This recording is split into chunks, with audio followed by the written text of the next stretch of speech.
الرقاق الطري هنعمله النهاردة إن شاء الله. شايفة طري زي المية إن شاء الله. هنعمل فيديو سهل وبسيط، وهو دقيق ومية وملح بس، مش هنستخدم لا حليب ولا سمنة ولا زبدة ولا أي حاجة خالص في الرقاق النهاردة.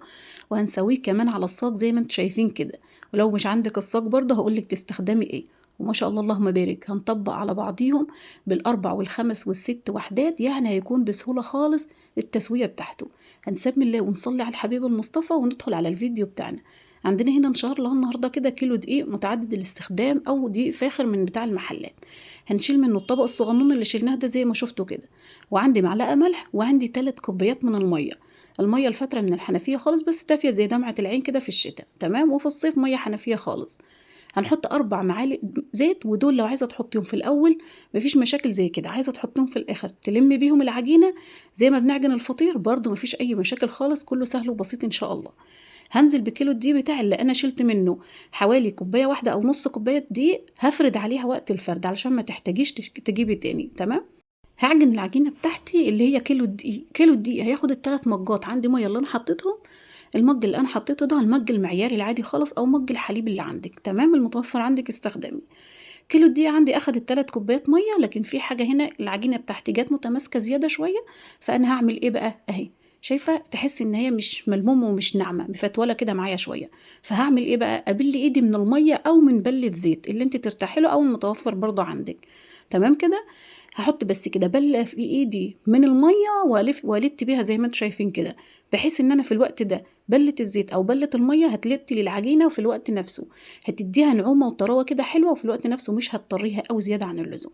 لتيت العجينه بتاعتي زي ما شفتوا، هديها بقى بله زيت من على الوش وفي الطبق كده، وهسيبها ترتاح معايا حوالي نص ساعه او ساعه الا ربع، وبسم الله ما شاء الله اللهم بارك، هتكون نتيجتها تحفه لما انت تخليها الوقت ده، تمام. هترتاح معاكي كده وتكون بسهوله معاكي في الفرد والتقطيع. ولعت البوتاجاز بتاعي وحطيت عليه معلقتين من الزيت، وهحط فيهم معلقتين من الدقيق بس بعد ما يسخنوا. حطيتهم على النار وحاولت ان انا اسخنهم شويه، وهبدا احط فيهم معلقتين دقيق بس هدوبهم، ودول هدهن بيهم الرقاقه بين الرقاقه والرقاقه علشان خاطر تطلع معايا بسهوله زي ما شفتوا على الصاج في الاول، تمام. بس كده حبيت يعني خليت الزيتة بتاعتي تبدأ تطلع صوت بسيط كده، التكتكة بسيط، وبدأت حطيت فيها الزيت على الدقيق علشان الدقيق بتاعي يستوي، ما يكونش ليه طعم في الرقاقة وأنا باكلها. لو رشيت الدقيق ودهنت بزيت زي ما هتشوفوا، هلاقي الدقيق بتاعي مدي طعم شوية في الرقاق، وهيكون طعمه باين شوية في الرقاق بعد التسوية. إنما أنا بحطها كده بحيث إن الدقيقة عندي تستوي في الزيت السخن، وهسيبها تبرد جنبي لغاية ما أقطع بقية الرقاق بتاعي اللي هي الرقاقة بتاعتي ارتاحت. هقطع الرقاق عندي وهبدأ أفرد مع بعضينا، وهوريكي تعملي ايه. هغسل بس ايدي وهنيجي مع بعضينا ان شاء الله كده نعدل الحاجة. بس كده جبت الطبلية بتاعتي اللي انا هفرد عليها او الرخامة، وبدأت مسحت الصينية بتاعتي بلة زيت بسيطة علشان لما اقطع عليها العجينة بتاعتي ما تديش، ما العجينة بتاعتي ما تلزقش في الصينية، تمام. العجينة بتاعتي بسم الله اللهم بارك لما ارتاحت ما شاء الله اللهم بارك، بتحسي انت اصلا بتحسي ان العجينة اتعدلت خالص عن ما كنت سايباها في الاول. هبدأ اكورها كور زي ما انت شايفة كده، على حسب الصاج اللي عندك والصينية اللي انت هتسوي عليها هتقطعي الرقاق بتاعك. الصاجة بتاعتك او الصينية بتاعتك صغنونة هتقطع الرقاق صغنن. الصاجة بتاعتك كبيرة وحلوة ما شاء الله اللهم بارك، هتبدأ تقطع الرقاق بتاعتك كبيرة. وعلى حسب ما انت عايزة برضو الرقاق صغنون ومقنر وحلو كده ولا كبير زي ما ترتاحي، تمام. قطعت الكمية بتاعتي زي ما انت شايفة، وما شاء الله اللهم بارك العجينة بتاعتها سهلة سهلة سهلة. سبتهم يرتاحوا جوه معايا حوالي 17 واحدة، تمام كده، على حسب برضو حجم الرقاق اللي انت هتقطعيها. غطيتهم بكيس بلاستيك زي ما انت شايفة كده من غير ما ادهنهم اي حاجة خالص، وسبتهم حوالي نص ساعة. في النص ساعة ده جبت الدقيق بتاعي اللي انا هفرد عليه، وجبت معايا معلقة نشا، والمعلقة النشا دي اختياري، لو مش عايزة تحطيها مفيش مشاكل. بس هي ميزتها في ايه؟ مش بتخلي الرقاقة بتاعتك تلزق منك، اسفة، وقت الفرد، تمام كده. يعني هي بتخلي الرقاق بتاعك مش بيلزق معاكي في الوقت ده. لو متوفر عندك دقيق ذرة يبقى 10/10 وافردي عليه، تمام. مش متوفر عندك الدقيق الذرة مفيش مشاكل خالص، اعملي زي ما عملنا كده، معلقتين دقيق، معلقتين نشا على طبق دقيق كده وقلبيهم عليهم، وابدأي افردي نفس الشكل. باديها تكسيره بس بسيطه كده او فرده بسيطه خالص كده، وبعد كده بحط جنبي زي ما انت شايفه. عايزه تقطعي تفردي الكميه كلها وتحطها عندك نفس الشكل كده، وترجع بعد كده تفردي 4 على 4 كده ولا 5 على 5، مفيش مشاكل. عايزه تخليهم متغطين بالكيس زي ما انت شايفه كده برضو، وتفردي 3 4 كده 5 وتبداي تعمليهم زي ما هنعمل، برضو طريقه سهله وبسيطه وهتساعد معاكي كتير في الفرد، وفي الوقت نفسه هتبقى بسيطه. هبدا بقى امسح كل الاربعه اللي انا عملتهم ولا الخمسه، همسحهم من الدقيق، وارجع بعد كده ادهن بين الواحده والواحده دهنه زيت ودقيق من اللي انا عملتهم. في الوقت ده كان الزيت بتاعي بيرد خالص عبال ما فردت انا دول. تمام، بس كده بين الواحده والواحده هدي دهنه زيت بدقيق. دهنه الزيت بالدقيق هتخليني يعمل ايه معايا وانا بفرد؟ هفرد كميه كتير على بعضيها، بس وقت التسويه هيبقى تسويتهم سهله وبسيطه.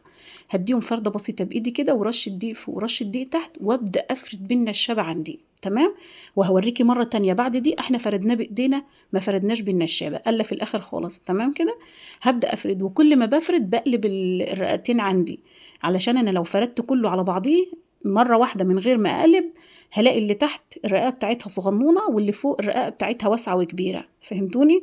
بس كده هبدأ أفرد بنفس الشكل، وكل ما أفرد هديها قلبة زي ما انتوا شايفين.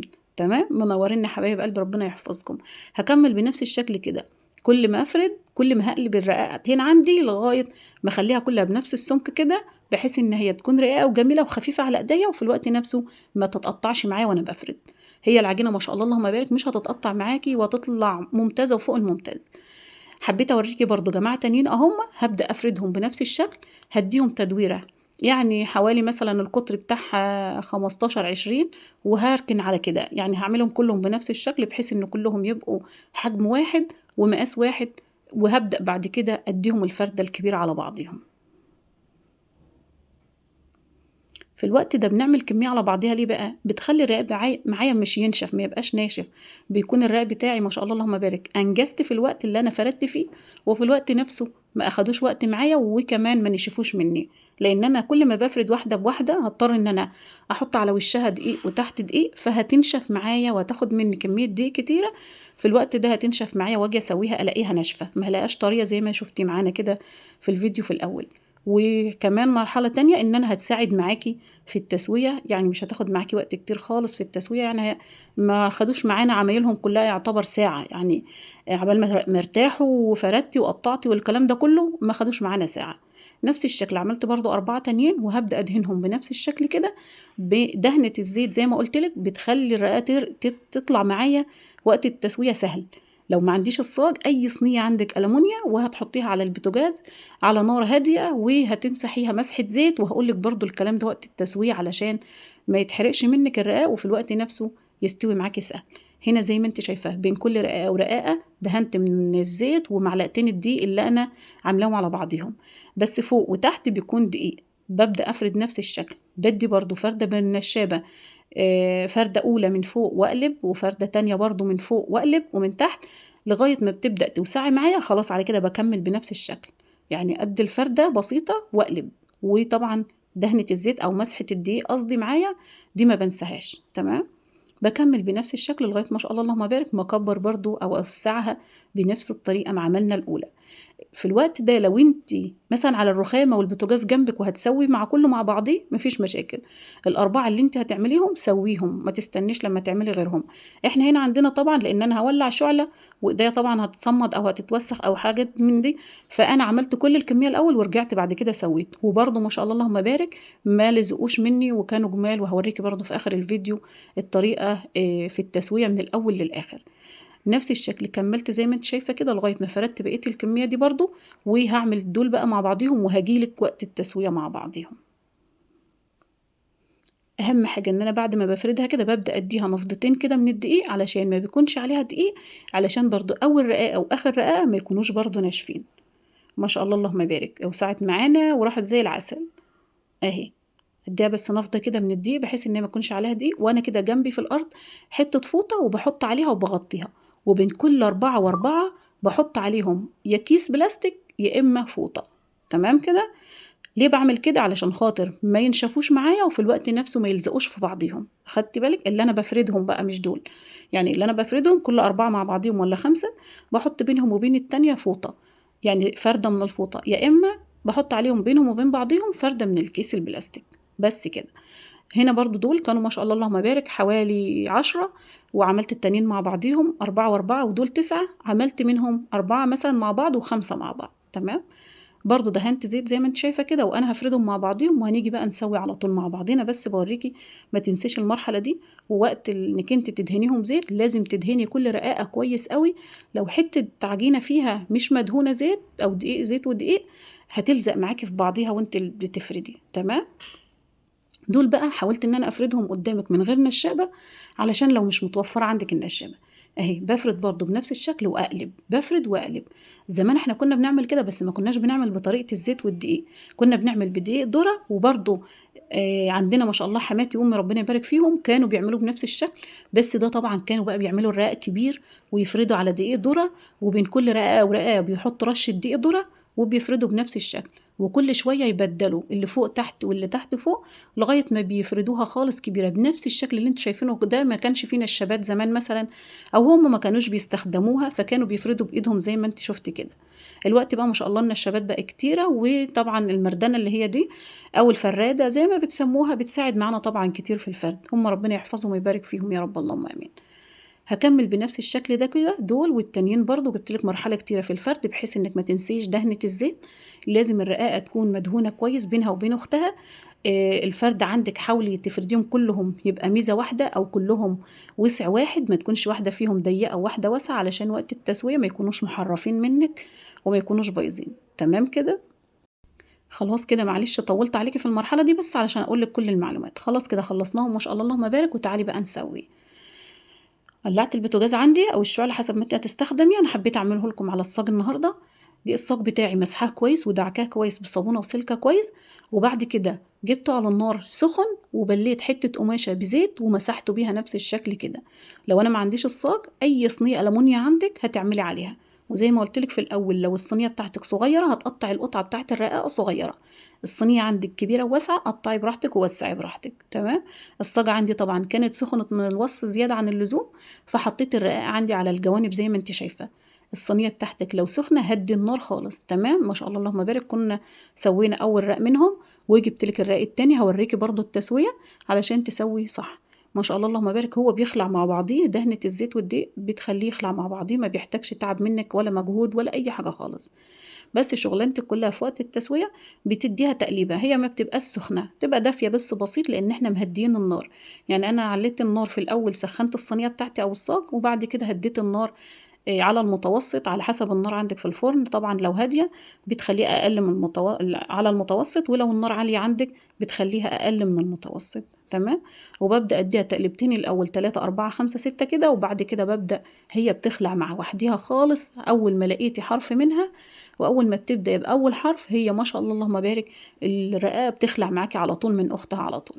تمام اهي. بتبدأ تدي قبة بسيطة قوي من النص اهي، وبعد كده طالما قبت كده او نفخت كده من بينها وبين بعضيها، يبقى كده عندي الرقاق ما شاء الله اللهم بارك هيخلع بكل سهولة. بس لازم ياخد التسوية بتاعته المظبوطة علشان ما يبقاش عجين منك وانتي بتعينيه من بعضيه ويلزق في بعضيه. بس كده ببدأ ان انا اديله قلبتين كده، وببدأ بعد كده او الاقي اول حرف خلع معايا بنفس الشكل كده، وابدأ اخلع من بعضيه. وما شاء الله اللهم بارك بتخلع معاكي بكل سهولة. بس كده. تعالي بقى هناخدها اهي، سهلة خالص وبسيطة. بس كده. وببدأ احط على اختها جنبي ورقاق بجد ايديكي باينة منه من تحت، وكمان التسوية بتاعته صح، وكمان رقيق جدا وطري قوي في نفس الوقت، يعني مش ناشف معاكي ولا حاجة. بنفس الشكل هتخلع معايا بسهولة، مفيش مشاكل. مش هتخلع معايا بديها قلبة كمان، خلاص بتكمل تسوية فيها، وببدأ اديها بنفس الشكل اللي انت شايفاه ده كده.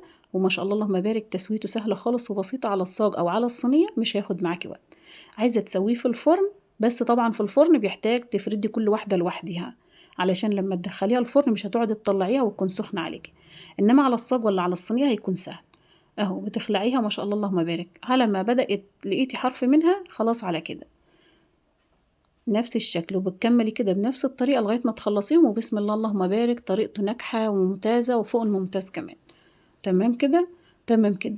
هنسوي جماعة مع بعضيهم برضو تاني علشان اوريكي برضو التسوية الصح، علشان تكملي بنفس الشكل واعملي حاجتك في بيتك. طبعا بيساعد معانا بقى في عزومات رمضان بتعمليه مثلا صينيه رقاق باللحمه المفرومه، صينيه جلاش، تقدر انك انت تعمليه حلو وحادق بنفس الشكل. يعني انت خلصتيه تسويه، هتيجي بقى الحلو منه، هتبدا ايه كل رق ورق تدهني بينه وبينه سمنه زي ما بتعملي الجلاش بالظبط، وتحطي الحاجه المكسرات بتاعتك في القلب بتاعها وتسويه وتعملي له الشربات. وطبعا بعد ما يستوي بتقطعيه قبل ما يستوي، وبعد ما بيستوي بتحطي له الشربات عندك كده الحلو الجميل اهو.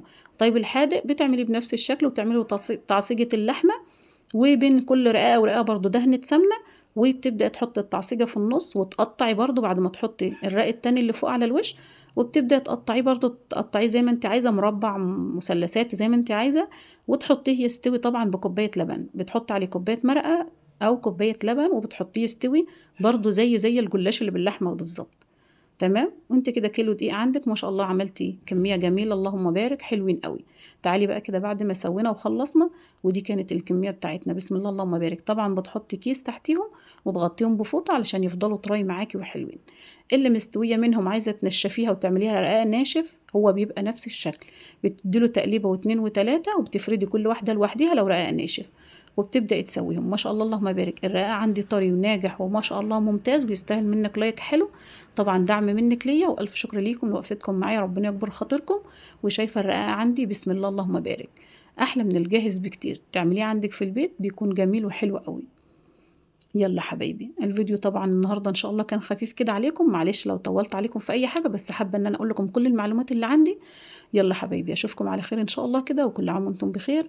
وبمناسبه رمضان ربنا يديكم الصحه ويعود علينا وعليكم الايام بالف خير وصحه وسعاده وسلامه. يلا حبايب قلبي، اشوفكم على خير ان شاء الله في فيديو جديد، ودمتم بخير وصحة وسعادة وسلامة. مع الف سلامة.